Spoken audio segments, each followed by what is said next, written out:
What's up, you guys? Sean Ross Sapp here for the Wrestling Inc. podcast, brought to you by ddpyoga.com/Wrestling Inc.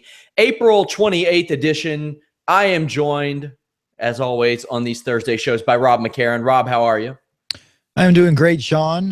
Thank you for having me. Thank you all for watching. I'm ready and willing and Gable to talk about some NXT and Ring of Honor and New Japan and WWE and take questions and everything. So I'm having fun tonight.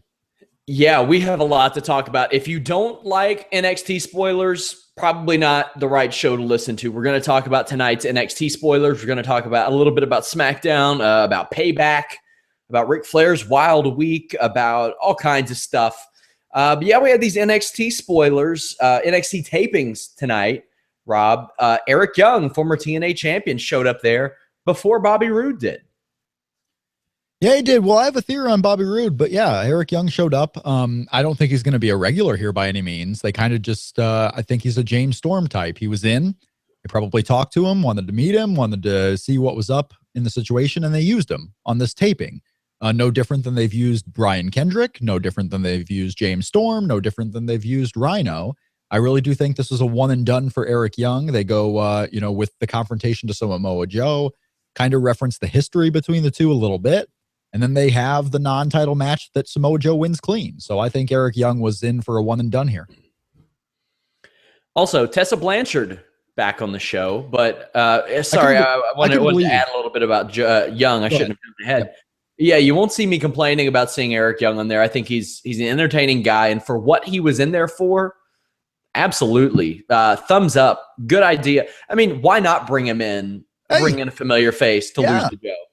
I mean, I think there's been criticism on Twitter for those who do follow the storylines and follow the spoilers that, okay, now it's getting a little silly how many TNA guys they're bringing in. You know, there's a picture going on from when Bubba Ray and Samoa Joe and Eric Young and Austin Aries were all in a group, and they're showing this photo from the Impact Zone, and all of a sudden they're all here in WWE.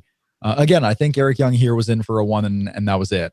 Yeah, entertaining, and you play off the history because NXT is all about playing off the history of some of these guys, right? So why not play off that history for a couple of weeks of television? And let's be real here, it's one night in the company. Yeah, it's 3 weeks of television, 4 weeks of television, but it's one night in the company. He can come in for a spot and go away, and I think no one's going to be hurt by it. And especially now when you're bridging, obviously they're bridging again to Finn Balor and Samoa Joe for the NXT Championship at the next takeover. So why not have this little gap in between? We talked about this last night, how they do this when they have 3 months in between takeovers, when they have 2 TV tapings in between. They do weird stuff like this in the first taping. They just try to fill up some weeks of television. It doesn't necessarily mean everything. Not everything on the show means everything and means the most. So, you know, Eric Young's in, entertaining stuff. The live crowd loved it. I'm interested in seeing how it comes off on television. And they're promoting the website around it, WWE.com. After this show, go to WWE.com. Kathy Kelly, who we talked about last night on the show, has an interview with Eric Young that's going to be on the website. So you're kind of playing up some synergy here between the website and NXT. I think it's good all around. Also, we had speculated around WrestleMania weekend. They brought Tessa Blanchard in, and I believe it was you that said they might not bring her in again. But this, and she faced Nia Jax. But to your credit, they have done this before with people who have had heat with the company. Leva Bates, Blue Pants. She was brought back for a one-off match against Nia Jax and was absolutely crushed. Yeah. Almost WWE's way of saying, here you go. Enjoy. Well, let's face it. Yeah, I mean, so maybe they didn't like Tessa Blanchard, right? Mm-hmm. And the conventional norm would be, okay, well, they're not going to use her again. But you're intimating in the right way, I think, there, Sean, because, okay, we don't like Tessa Blanchard. Let's bring her in because we need someone to get crushed by Nia Jax or someone else, instead of using the talents that you might bring back or some of the talents that you have in the Performance Center that might mean something someday. Yeah, let's throw her $200, have her come in. It's not a tryout. It's just we need someone to look dead here on the show, and Tessa Blanchard can at least do that. There's conspiracy theories all the time. Are they using Tessa to try and make nice with Ricochet? Are they using Tessa because they, owe something to Tully Blanchard? Like, there's a lot of conspiracy theories out there. The one that I would go with right now is they're not going to sign her anytime soon unless she has a big change of attitude. They just needed someone to come in and die, and Tessa Blanchard was there, and they used her. Yeah, and this is speculation from us. We don't have anything to lead us to believe that. Looks like the Drifter's done for, Rob.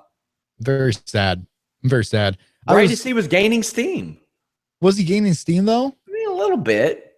I don't know if he was gaining steam. I think he was kind of losing it there a little bit. I mean, we had the Access tapings where he was just destroyed by Shinsuke Nakamura, and he lost to Apollo Crews. I don't know if he was necessarily on the upswing. He's just kind of there.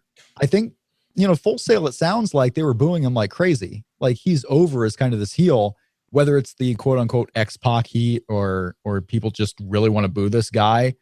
I don't know, but I like the show. I would have had fun if I was at this show. If I was at this taping for Elias Sampson going up against Finn Balor, one of the matches here, I would have been hyped for that. And my boy A-Rai had a match on the show, and a pretty big one too. Yeah, he did. Also, seems about done.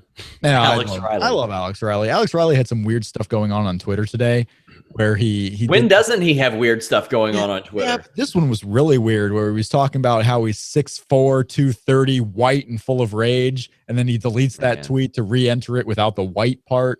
And then WWE.com is calling him the White Lion, which I don't necessarily know if that's really a nickname you want to have. It's very weird with Alex Riley. And he wrestles Shinsuke Nakamura on the NXT taping. So that's a match that I'll look forward to. A quick little 5-minute match here that'll be on NXT TV. I'm looking forward to that quite a bit. I like Alex Riley. I feel like he's been done wrong a lot of situations, and there's been a number of guys in WWE who have been done wrong, so it's nothing new. But I think Alex Riley could have been something bigger. The time is up for him, obviously, but I think he could have been something bigger. Somebody says NXT has turned into TNA light. No, my friends, that is TNA heavy. Well, in a way, TNA heavy. Yeah, but again, I don't think Eric Young's going to be there for a while. So you eliminate James Storm to bring in Bobby Roode. You eliminate Eric Young to bring in Austin Aries. I don't think he's going to be there for too long, so I'm not too worried about it. Let's get to this. Were you going to get to the Austin Aries Shinsuke Nakamura? It was. Austin Aries, who did he compete against? Slipping my mind. Oh, well, I mean... he was teasing a mystery partner, in which many people were... He wrestled like Ty Dillinger, and then it was Austin Aries and a mystery partner against Blake and Murphy. Yes. So it looks like Austin Aries was going into the tag team scene there. Interesting with Blake and Murphy. I don't really know what to expect. I really want to see it play out, but it's looking like they're teasing something. And the Thursday, it's, I wouldn't want to be written off of television before a Friday where they haven't done a lot of cuts in a while. Not saying anything's going to happen tomorrow, but there's bad feelings going around. This Austin Aries Shinsuke Nakamura thing is interesting because they do team up, and immediately there's dissension. Immediately Shinsuke Nakamura takes the glory, takes the pin. Austin Aries is like, bro, you were my partner. You let me take the lead. What I think this is going to lead to, because we still have a TV taping setting up in May. Oh, we do. We do have another TV taping. It's not like this was the complete road to TakeOver. We still have 4 more weeks of television to be taped before a TakeOver itself on June 8th. So if they continue with this Austin Aries Shinsuke Nakamura thing, maybe they team once again. I'm thinking Austin Aries, this is the heel turn. I think there's only 2 or 3 weeks left. 2 or 3, whatever the case may be. Yeah. I mean, they still have 1 taping, so there might be only 3 weeks of television left. But either way, this is what we talked about with Austin Aries. I think they're going to go with the heel turn here. They should. I think this is how they introduce Bobby Roode. I think Austin Aries and Shinsuke Nakamura. Am I coming in okay for you, Sean? Yeah, absolutely. Okay. I think Austin Aries and Shinsuke Nakamura, they do, kind of have problems. Austin Aries turns on him, and this would be a quick turn. Yes, you may call this, it's so TNA-rific, whatever. I just think they need to get to the next TakeOver, and it really cements Austin Aries as a heel if he turns on Shinsuke Nakamura. And I think that's where Bobby Roode comes in. They introduced the mystery opponent here on TV. I think Austin Aries will have another mystery opponent at TakeOver, and it ends up being Austin Aries and Bobby Roode against Shinsuke Nakamura and a partner of his choosing. And I think that's where we see Hideo Itami come back. And I think we're going to see Hideo Itami and Shinsuke versus Austin Aries and Bobby Roode. That is my off-the-wall, no knowledge right now on the inside prediction for TakeOver. Nakamura and Itami versus Roode and Austin Aries. Nakamura and Itami on the same page. What a time to be alive. They're buddies. Look at them posting. I mean, they're best buds right now. I would watch a table for 3, and I don't care if the whole thing is in Japanese. I would watch a table for 3 with Asuka, Shinsuke, and Hideo Itami. If I were Itami right now, I'd want to be best friends with Nakamura too. Absolutely. So yeah, Nakamura, Austin Aries got that little thing going on there. Austin Aries has to be a heel. Has to be. He just has that demeanor, that aggressive, angry demeanor in the ring. And there are just some guys like that. I've seen plenty of guys who want to be baby faces, but they get so frustrated because they're perfectionists in the ring that it shines through. It shines through with Austin Aries. He's just naturally that kind of guy. Nakamura also defeated Alex Riley, as we mentioned. Not looking too hot for him or the Drifter. Rachel Ellering on the show faced Alexa Bliss, so there's that. Athena made her TV debut, defeated by Asuka. Supposedly a really good match. So good to see Athena, Adrienne Reese on the show. This Blake and Murphy thing. Don't know if it's good for either one of them, but I guess we'll see. I don't think it's good for either one of them because I don't see any of them doing anything as a single. Yeah, I'm not enthused about what's going on there. Alexa Bliss walked out of it. If I'm Murphy, I don't want to be separated from Alexa. So this is going to be interesting to watch. And that takes one more team out of the tag division. We had the Hype Bros on the show tonight, so they're going to continue with the Hype Bros as a tag team. We had the Revival and American Alpha pretty much finish their program on this TV taping. So we got to set up an American Alpha opponent for TakeOver. And I don't know if that's going to be the Hype Bros. I don't know if that's going to be who really. I mean, I don't know. So it's really interesting to see. We got some of the card for TakeOver pretty much locked in here. Maybe not locked in, but kind of set up. But we don't have the whole card by any means. So the next TakeOver tapings in May is going to be really important. Also, Nia Jax defeated Bayley. They did the injury tease. I'm looking at the picture of the injury. I'm seeing it for the first time. That is not a doctor. That is not a trainer. That is not a doctor. That is a guy that has been. I'm pretty sure. Yeah, I'm scrolling down my feed right now. I see a picture of him talking to Rich Brennan in an NXT ring right now. So that was not a doctor that was out there tending to her knee. No, this is an interesting twist, though. Bayley, if you are unfamiliar, Bayley lost to Nia Jax on the tapings after suffering a knee injury. What they don't do normally when there's an actual injury that needs to stop a match, they don't continue the match and go to a finish. Like a knee injury like this, they will just stop the match, period. And they didn't do that. They had Nia Jax leg drop Bayley and pin her, risking further injury. And you can say, oh, she's just laying on the mat. How is she going to injure her knee further? It's a risk of further injury if you continue with the action. And they would not do that here on NXT TV, especially a tape show where they can just end it and maybe do something else completely, rework some things. So yeah, there's some type of storyline here with Bayley being hurt, and her road to the title has a roadblock on it now, and that's this injury. And I think they're going to go Nia Jax and Asuka for the title coming up at TakeOver, and we're going to see the continuation of Bayley's road to redemption, and that may be at the SummerSlam TakeOver. It may be further down the road. Bayley coming up to the main roster doesn't look like it's happening anytime soon because they have a long-term storyline plan for her in NXT. They do. I would be very surprised if this injury was legit. I don't think there's any way that they risk Bayley, of all people, or any of their talents in a tape situation, as you mentioned. Like I said, the doctor, not a doctor, trainer, not a trainer, whatever he is. Those are NXT tapings. A lot of, typical NXT squash matches, things of that nature.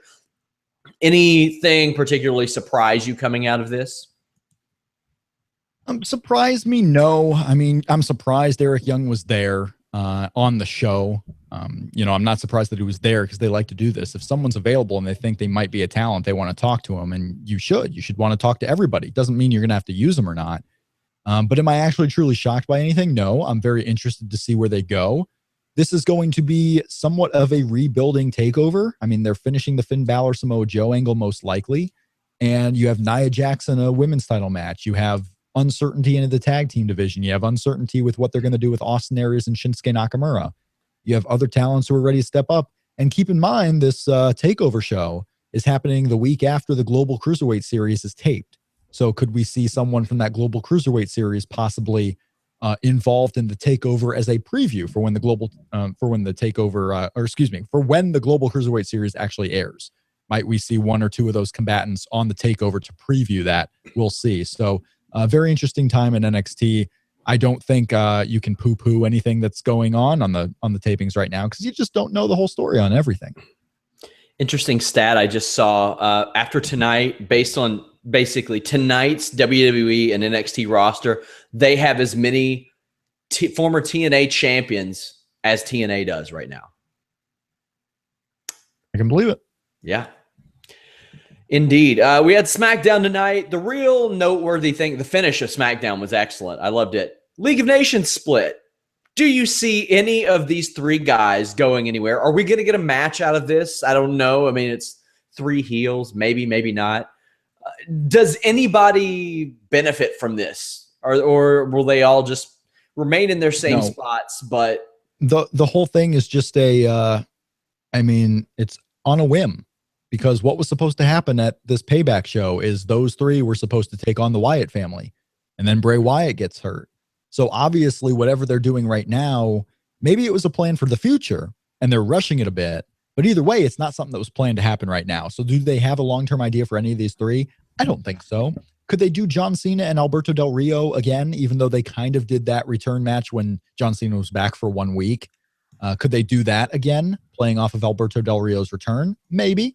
I don't see anything for these three, though, as far as any storyline plan. Sheamus had his little spotlight in the title picture. He's not going to go back there. Rusev, they're not doing anything with him. And all three of these guys lost clean on the Raw show. So do they have anything special planned for any of these three? I can't see it. I can't see it being possible, because this was not what was supposed to happen this week. Also, we had the finish of the show, which brought out Gallows and Anderson. They attacked Roman Reigns. AJ Styles watched on. The Usos ran down to make the save. Then they attacked AJ Styles. This pissed off AJ Styles. He fought back, then got in on it against Reigns. Gallows took a spear for Styles, and we had that to lead up. For a B show, I thought this was a good finish to set up Payback and put some more of those question marks around this whole situation. Good show to set up Payback. I just thought of this, and I want to go back kind of to the Bayley injury. Because here we are, and this is one of the issues with NXT. Nothing is aired yet. Nothing has aired on NXT. Correct. But the NXT audience is such a way that everyone pays attention to what happens on the spoilers. People know it and still watch the show. People still watch TakeOver and whatnot. You know, WWE's web account and their website announced that Eric Young debuted on these tapings. So it's not like they're keeping that a surprise and they're, next Wednesday going to be like, oh, Eric Young is here, as like a surprise. What's interesting about this now is you have this touring house show brand with NXT and all the Florida events. Do they sell the Bayley injury by keeping her off of all these house shows? Do they wait until maybe the injury airs on television and then keep her off house shows? Or do they not have her stay off the house shows at all? There's an interesting dynamic there with how they're going to actually sell this, injury angle with Bayley. Yeah, that is going to be interesting, because I don't know how you keep Bayley off of live events. Not for a month. Yeah. When are the next tapings? This runs the middle of May, I believe. I'll get the calendar out and not the WWE calendar, because I'm May 18. Sure. Ooh. Wednesday, and that's the second to last Wednesday. So look, what do we got here? We got it'll be May 18th when this show airs. 2, 3. Yeah, so they tape 3 weeks of television, and then you're going to have TV for the 25th. And the 1st? You're going to only have 2 weeks of television. Yes. Taped on that show. Okay, so you know what they do, though? They sometimes tape stuff that's going to air after. Right, but as far as what's going to happen with TakeOver, we're only going to get 2 weeks of television, because I'm not concerned really what happens after TakeOver, because they fool around with that all the time. We'll get Carmella beating a jobber and things. Well, the infamous example is when they had Kevin Owens come out for the episode that was supposed to air after TakeOver Brooklyn, and Kevin Owens comes out without the title, and or with the title, or different things that were going on. Sasha Banks coming out with the title, and then she loses it to Bayley and so forth. So you can do funny things like that. So they're going to tape 2 weeks of television that air before TakeOver. So we'll have an idea if that injury airs on the, what would it air on? The 11th. May 11th is what that injury would air on. No, excuse me, May 18th. May 18th is when the injury would air. That injury happens on May 18th, and you have TakeOver on the 18th. They got to keep her out of, 3 weekends of house shows, basically. Most importantly, does Kane show up on the May 19th edition of SmackDown? I mean, will he be on the show? Probably. I don't know, really. It's very interesting why they're keeping him out, because, I saw this on Twitter, and it's probably a I just want to see a See No Evil reference. That's all. I get it. It's probably a prevalent theory out there. I only saw it on Twitter the other day, and I never even thought about it. But they have this Shane McMahon angle where Shane McMahon is running Raw, and he wants Raw to be exciting, and he's bringing up all the new names. And guess who we haven't seen on television? We haven't seen Kane and The Big Show. And we haven't really seen the Wyatts either. We haven't seen Braun Strowman or Eric Rowan. So they've been purposefully trying to make what we feel would be exciting, right? Yes. WWE wants to produce exciting shows, and they often use The Big Show and Kane and all these guys. Well, now when they're actually trying to cater to the audience that likes television, they are not using those guys. It's a very interesting dynamic. Like, we want to make sure that this Shane angle goes over, so we want Raws to be good. If we want Raw to be good, we can't use Kane and The Big Show because they make Raw suck. It's a very interesting thing here, what's going on. But you're not seeing Kane and The Big Show. You're seeing him on Main Event. You're seeing him on Superstars. By then, I think Kane's going to be back on TV, if not just a regular match, and they might do a May 19 thing if anyone there remembers it. Also, Enzo and Cass, super over, per usual. Ric Flair had an unusual week. He told Natalya to kill herself. Then he tripped and fell boarding a plane, or near boarding a plane, was held off of the plane, treated for a cut. Not the best of weeks for Rick. Not the best of weeks. I am getting sources who were at the taping and one from the inside. The Bayley thing is storyline, so that just to kind of confirm it there. Good. Yeah, Ric Flair had an interesting week. We won't know if they're going to do anything on Ric Flair probably until the Raw after Payback. He'll be there at Payback. Part of this match is built up with Ric Flair and Brett being present. Whether or not they keep Rick off TV, not so much because he did nothing wrong, because, police are saying that he was not drunk at the airport the other day. If you've seen this story, Ric Flair acting, as witnesses say, drunk in public at an airport waiting for his flight home. Police say that he wasn't drunk. He was treated for a cut on his hand. He was randomly bleeding on the Raw prior to that. Very interesting week for Ric Flair. We don't know what's going on, but we could see WWE just be overly cautious and take him off television. Not because he did anything wrong, just because they don't want to use him in any funny state. And then, of course, on SmackDown, they did have to edit it off, doing the go kill yourself line to Natalya. Ric Flair getting caught up in the heat of the moment, and he's old school. That's something he would have probably said on an old school promo, probably something he says on, real life arguments that he has, I'm sure. Very interesting time for Ric Flair. I wonder how Charlotte would do without Rick being there, because we've seen Charlotte without Rick for years now. She doesn't need Rick. Rick, I think, has helped a little bit with the angle, but she doesn't need Rick. So I'd be interested to see her kind of go off on her own. Sorry about that. Yeah, I'm interested to see the direction in which Charlotte can go on her own, but I think Rick has been valuable towards his heel turn, but maybe she doesn't need it anymore. Somebody says an unusual week for Ric Flair, or as he would call it, a slow week, which is very true. Yeah. Somebody asked, do you think NXT is going backwards if they put too much emphasis on these aging TNA guys instead of elevating the younger talent? I don't think they are putting such an emphasis. There's not an overwhelming emphasis on Austin Aries thus far, or Eric Young. They didn't put an emphasis on Eric Young tonight. Can we be plain about what was happening here? They did not put an emphasis on Eric Young. They used Eric Young as a tool to cement the title reign of the new champion Samoa Joe. It was a cameo. He's a WWE star, the Samoa Joe guy. He is their guy. They did not use Eric Young as an emphasis. They used him as a tool to get over Samoa Joe. Shinsuke Nakamura is a new guy. They put him with Austin Aries. So now you have these two new guys that they're putting emphasis on in the same program now. You have Finn Balor, who is their guy, who's a new guy for WWE. They still have him winning matches. Are they putting emphasis on guys who weren't in WWE 3+ years ago? Yes, of course they are. But they're not putting emphasis on all these TNA guys. We'll see when Bobby Roode shows up, what he's going to do. And maybe they do put an emphasis on him. Do they have to elevate guys from the WWE Performance Center? Yes. It is time where you start getting someone ready for whether it's another call-up round, whether it's someone who gets hurt, whatever the case may be. They need to start doing that now. And I'm worried they're saving too many of these guys for this Global Cruiserweight series to debut them all there. The guys like Chris Gerard, the guys like Rich Swann. It's time to start moving some people up the card. I wouldn't put it past, if I'm them, maybe it's time for Tino Sabatelli to get some airtime. Do some hey, I'm not saying Tino exactly. I'm saying a guy like Tino, maybe Tino exactly, but a guy like him, get him ready to where a year from now, he has enough exposure to where he could be a big thing. I'm not saying for next month. I'm not saying for SummerSlam or even December. Next year around this time at WrestleMania, when you have another round of NXT call-ups on the Raw after WrestleMania, you got to have some guys ready.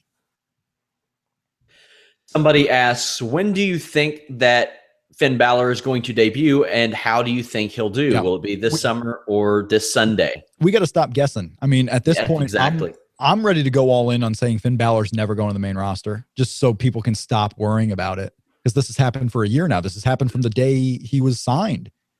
It's so interesting because it happens with Apollo Crews too. When Apollo Crews comes in, why is this guy in NXT? He doesn't need to be in a developmental. He's ready to go right now. And guess what's happening now that Apollo Crews is finally brought up? I see those same people saying he's not ready. He's got to work on promos. He's got to work on charisma and stuff like that. He's not ready to go up. They know better than we do when these guys are ready for their television. They work with them every day. Finn Balor doesn't have the promo skills right now to be on main roster television and get over. He just doesn't. Will he ever get that? Maybe if he's part of a group, that might help. It helped with Roman Reigns because Roman Reigns is getting there, and he had 2 years of being on the Shield to kind of get him prepared for that transition. Just stop worrying about when Finn Balor is going to get called up. We've been doing this week. He's coming up. This week he's coming up for the last 50 weeks. Also, I think he's going to have to, as I've mentioned before, he's going to have to switch some things up. If he does just a bunch of enziguris and front drop kicks on the main roster, he's going to get eaten alive before long, because on that main roster, people get turned on very quickly by the hardcore fans. And he's going to have to switch it up. I just don't think that, because he's not going to do the demon thing all the time. It's not going to set him apart. He has to make some changes and adjust. He's going to have to do that. Interesting story, or a little news bit that came out. Of course, it came out after we did our non-Monday Night Raw podcast last night, but it appears as if Sinclair at least has some interest in possibly purchasing TNA Wrestling. They own the tennis channel. Of course, they own Ring of Honor. They are looking to rebrand the tennis channel as the American Sports Network and may need some content. What better content to get than maybe First Run, maybe not First Run?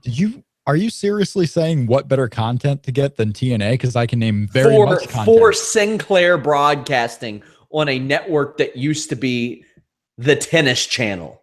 There's a ton. I mean, the American League of Professional Baseball get some independent league action up on this CBS or this American Sports Network or whatever. They're not getting Major League Baseball.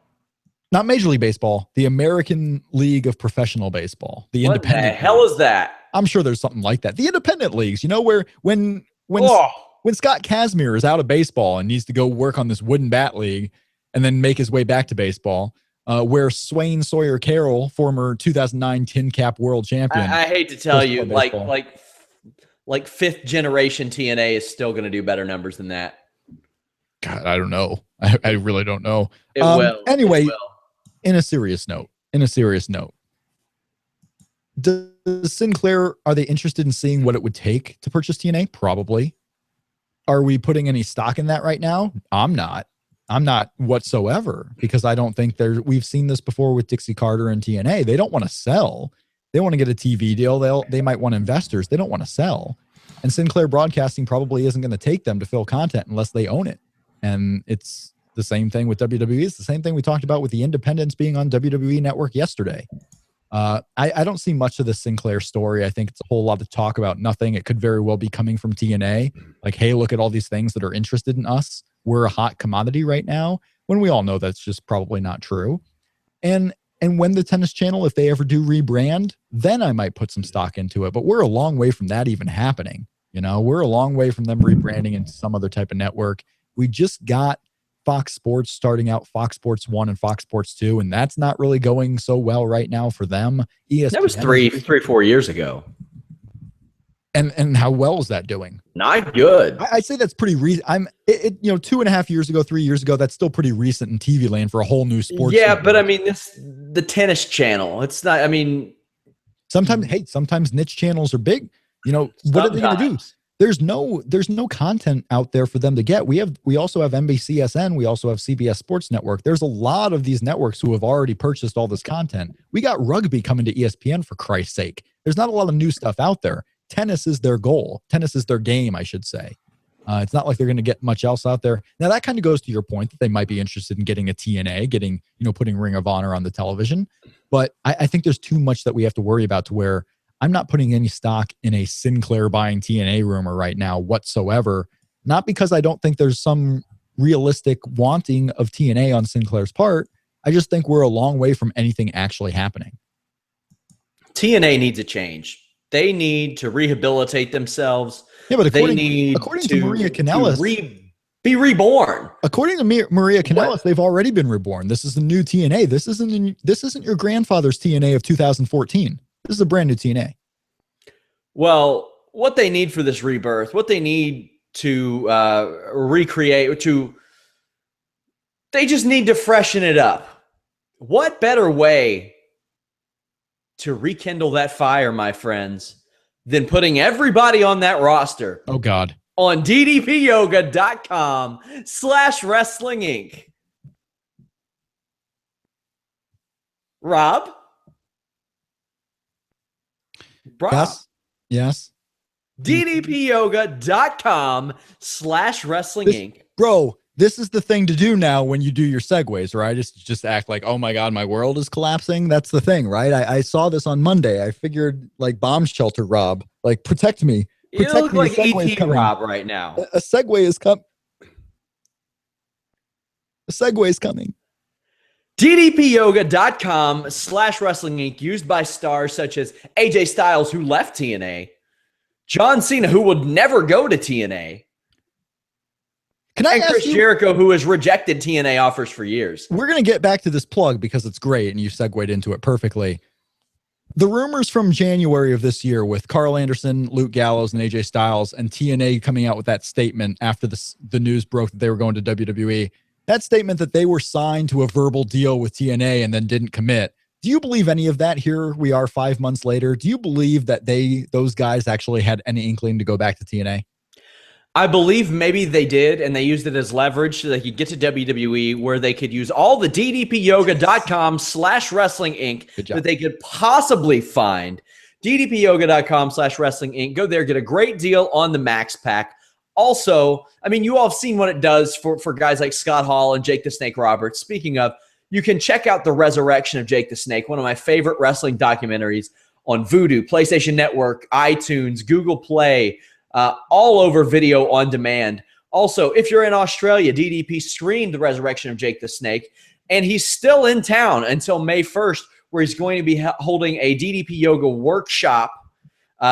So you can go there, check out ticketblaster.com.au, get your tickets for the DDP Yoga workshop, and support the Wrestling Inc. podcast by going to ddpyoga.com/wrestling inc. Tweet him. Let him know. If you got a question for us, say, by the way, DDP, how was your trip to Australia? Ask him how it went. Tell him ddpyoga.com/wrestling inc. and the Wrestling Inc. podcast sent you there, my friends. Sloppy segue, sloppy promo and plug, but I got through it. I'm proud of it. I thought it was pretty good. No. I thought it was well done. I'm proud of you, Sean. I have high standards. You have high standards of the show. I mean, we don't start 15 minutes late just because we have low standards, Sean. It's because Google is terrible. Yeah, because Google doesn't provide us enough bandwidth. They don't know how important we are. They think we're just this run-of-the-mill. These guys are going to get on Google Hangouts and just shoot the shit like they're cousins or something. No, we got business. Speaking of business, WWE Payback. We only have you for about 10 more minutes, Rob. So WWE Payback. Let's run up and down this card. Kalisto Ryback, U.S. title. Who's leaving with the U.S. title? I think Kalisto is. But we've seen so little importance to the two of these that I could see them kind of throw a monkey wrench in it and Ryback wins, and that's how we kick off this Payback show in Chicago. I think if they threw a literal monkey into this match, it would make me care about it more, and I would be more excited to see said monkey winning the U.S. title. I tell you, I like Ryback. I like Kalisto. I actually like their WrestleMania kickoff show match. I thought it was sad that no one was there to see it yet. I would be fine with this match. I'm looking forward to the 9-minute affair between these two on the kickoff show. I'll be there and watching it. I'll be there ready with the popcorn and the water. Yeah, I would think maybe Ryback wins this. Well, no, he won the last match that they did on SmackDown, so no. Baron Corbin versus Ziggler. This has got to be Baron Corbin, right? It has to be, but I can also see them doing one of these things where, you know, this young cocky kid comes up, he loses his first singles match, and then he completely destroys Dolph after the fact, and maybe we get something set up for Extreme Rules. A lot of these matches I'm hedging a bit because I think we'll get a lot of rematches at Extreme Rules, which is only 3 weeks after this Payback show. So while logic dictates that Baron Corbin should win, I can see Dolph Ziggler pulling out the upset. I'm really interested to see how the Chicago crowd reacts to Baron Corbin because I think they'll boo him like crazy. But Baron Corbin does have that quality to where he can get the ironic applause versus Dolph Ziggler from a crowd like Chicago. Also, Sami Zayn versus Kevin Owens. I am excited for this one. Oh yeah. No idea how it's going to end. Maybe a double finish. I don't know. We could get a double. We can get some type of weapon involved, whether that's a ladder, whether it's a chair, whether it's, you know, something where they need a cage for some reason coming up at Extreme Rules. This is another match I think is getting rematched at Extreme Rules, so I'm 50-50 on who could win the first one. I would think Kevin Owens wins, and then we get maybe Shane McMahon, you know, the next night or immediately after the match while he's still in charge of the show. He kind of books a rematch for Sami Zayn, either in a cage or an I Quit or some type of match where Sami Zayn gets Kevin Owens. We can see a count out too. We can see Kevin Owens win via count out or Sami Zayn win via count out, and we get some type of gimmick match at Extreme Rules. Excited for this feud to continue for years and years and years and years and years. I love Sami Zayn and Kevin Owens. I love them having a feud on WWE main roster TV on a pay-per-view. It's awesome. Oh, it's great. I'm super excited. And Chicago's like the best place they could do it too. Outside of Madison Square Garden, this is probably the best place they can do those two. Or Montreal. Jericho versus Ambrose. I had mentioned that I had this theory. Either Ambrose is going to win, or if Ambrose doesn't win, WWE is trying to create this, I don't want to say grassroots, but grassroots movement for fans to get behind Dean Ambrose because he's getting screwed and buried. Yeah, but that's been the last 2 years. They've been doing that for the last 2 years. That would be nothing new. I have two theories on this match too. Either Dean Ambrose wins or Chris Jericho wins. Those are my two theories. So I don't know which one it's going to be right now. You know, Jeff Hawkins, who's a friend of ours, Sean, thinks that Chris Jericho wins this because he thinks Chris Jericho's getting the next shot at Roman Reigns, which I think is an insane theory, but at the same time, it may not be. So there's who else do they have? Yeah, that's true. Because John Cena is going to come back at Extreme Rules, but what are they going to do at Extreme Rules? Because AJ is probably not going to be in the title picture after this show. I think whatever they do is involving Carl Anderson and Doc Gallows in the future. So they could move Chris Jericho up. That's certainly a possibility. Yeah, I think Dean Ambrose in Chicago. This is one of those times where Dean Ambrose is going in the babyface, and the Chicago crowd will be behind the babyface. They're not going to be this weird, ironic crowd where they're cheering all the heels, because they will cheer for Sami Zayn. They will cheer for Dean Ambrose, and they will cheer for AJ Styles. This is a weird conflux of events here. Speaking of Cesaro against The Miz. And Cesaro, you're right. Cesaro and The Miz. I want to see Cesaro win the title, but he's not. I mean, this Miz-Maurice act has more to go, so I think Miz is going to retain it, and I think Cesaro might be out of that picture. I like The Miz. I like Maurice, and I think he wins it. Excited for this match. Yeah, I also think that The Miz and Maurice, they have a lot more mileage in this storyline. A lot of people are saying, you know, it brings down the prestige of the Intercontinental title on The Miz. No, it does when he's losing title versus title matches on the main event of Smackdown, when title versus title matches used to sell out the Sky Dome. Yeah, 20 years ago it did. Yeah. Yeah, 26 years ago it did. Is it that long ago? Oh my God, you're right. It is. Holy shit. Indeed. I'm thinking 20 years ago it's still the 80s. No, oh my God. But Cesaro with the Intercontinental title would look right. Charlotte versus Natalya. I don't think Natalya has a shot in hell. No, I don't think so whatsoever. I think Natalya after this is going back to Superstars and main event. And not because of anything she's done. I just think we see some other women come up. We see Sasha Banks, we see Becky Lynch, we see Emma back in the main fold on the main shows. Emma's losing in 2 minutes on Raw, though. What's that? Emma lost in 2 minutes on Raw, though. Yeah, but I think we're going to see them more in more important matches. Paige coming back up. I just think Natalya kind of goes away. I mean, she's not going to be on Raw continuing getting 5-minute matches after this, after she loses to Charlotte. I think that's 100% Charlotte wins, and they just wanted to do this Bret Hart, Ric Flair thing and get it over with. It's a weird world we live in where we're like, yeah, they can't give Natalya a 5-minute match on a 3-hour Raw.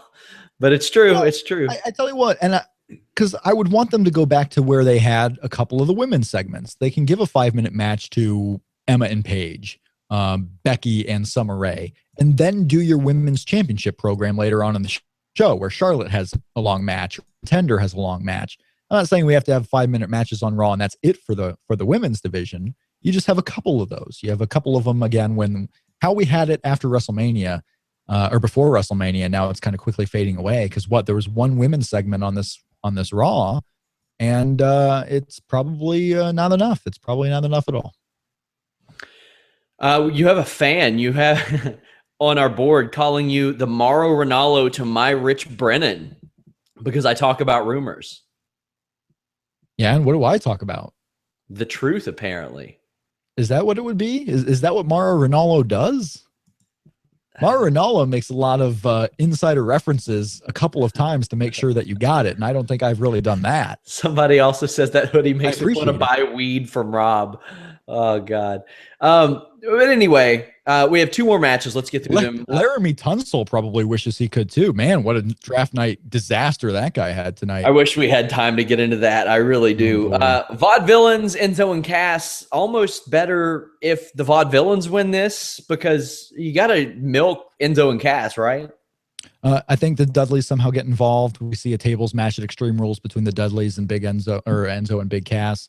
I think the Vaudevillains and the New Day is the way you go. I honestly think the Vaudevillains and New Day title match will happen the next night on Raw. I don't think that's a pay-per-view match that you have.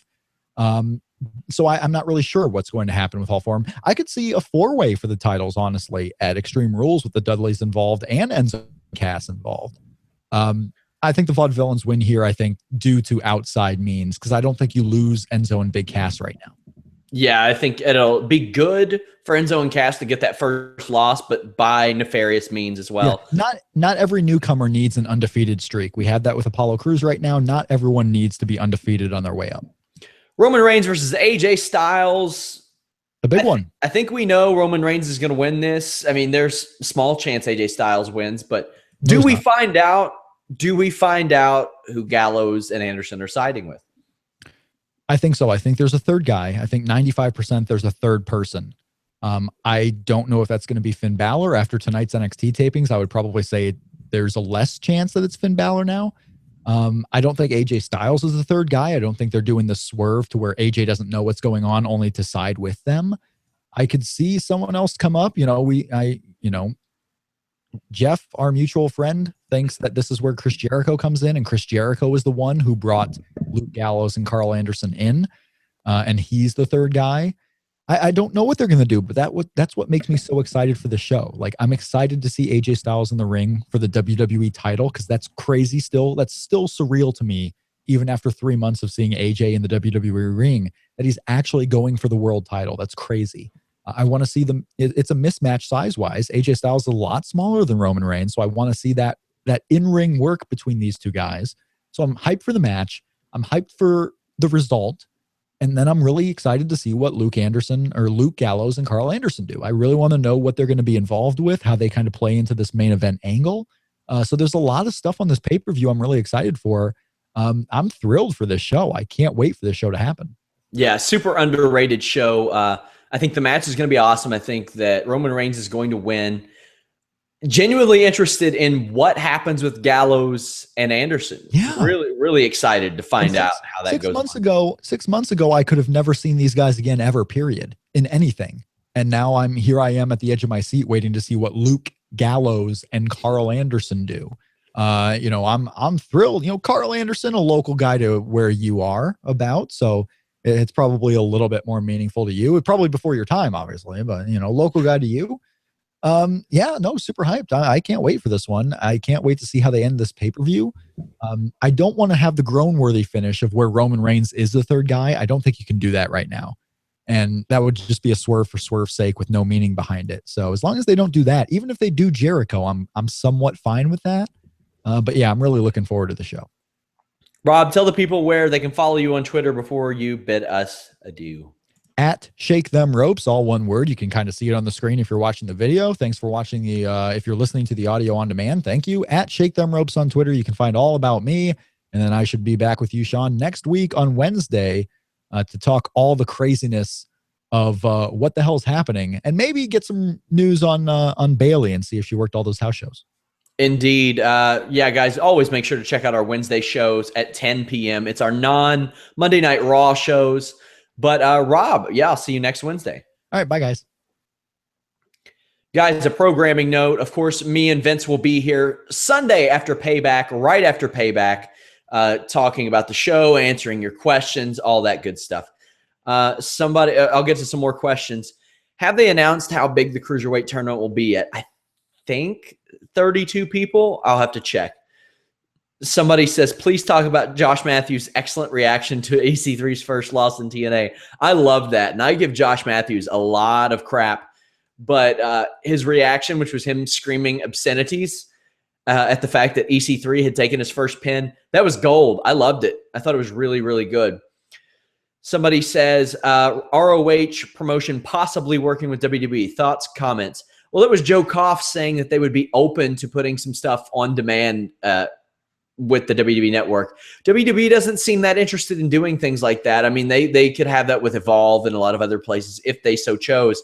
And that isn't what they choose. That's never the route they want to go.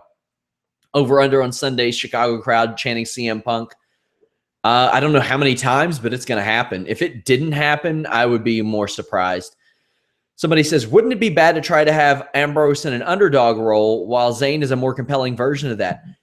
Yeah, Zayn is the closest they'll get to, and I don't want to compare him to Daniel Bryan because Daniel Bryan was very special and had a catchphrase and had a lot going for him, was better than almost anybody in the world in the ring. I think Zayn is a good version of that, but, Ambrose can be that too. Ambrose has been kind of screwed over a lot when he's been the guy that they could turn to. Somebody said, a fellow who goes by the name of Heisenberg is interested in purchasing TNA. He needs it as a front for his other business. That would make TNA a much better show, honestly. Yeah, that would make TNA much, much better. Somebody says, who do you eventually see Nakamura putting over? It could really make somebody. Yeah, it could really make somebody. In NXT, it'll have to be somebody they have confidence in. And it should be a young guy, somebody who doesn't have main roster experience, but somebody that they want to make to eventually have a main roster run. Because in NXT, it's not as easy to make a main eventer as it seems. They have to have some credibility behind them coming in. Look at the last several champions. Neville, he had a reputation coming in. Finn Balor had, Samoa Joe, Kevin Owens. Bo Dallas was the last one, and really that was the beginning of the WWE Network era where you had this whole new audience watching NXT. So a lot there. Guys, like I said, if you all didn't check out last night's show, the non-Monday Night Raw podcast, check it out. We talk everything, not Monday Night Raw, TNA, Ring of Honor, New Japan, NXT, Lucha Underground, UFC even. We talked about UFC 197, UFC 200, lots of stuff there. Somebody says, considering how WWE handles big surprises, I predict Mojo Rawley will be the third man. You ain't hype, my friend. You ain't hype. Guys, I want to thank you all so much for joining us. Go to ddpyoga.com/wrestling inc. Tweet them. Let them know that you love our podcast, that you love DDP Yoga. We will be back here Sunday night after Payback, answering questions with Vince Russo, doing all kinds of fun stuff. Hopefully, Bayley's not hurt and we didn't completely bury their fake trainer. But Yeah, guys, thank you again so much for joining the podcast. We really appreciate the support. Monday nights after Raw, Wednesday nights at 10, Thursday nights at 10, and after every WWE pay-per-view and takeover event. Thank you again so much. Until next time, we are out.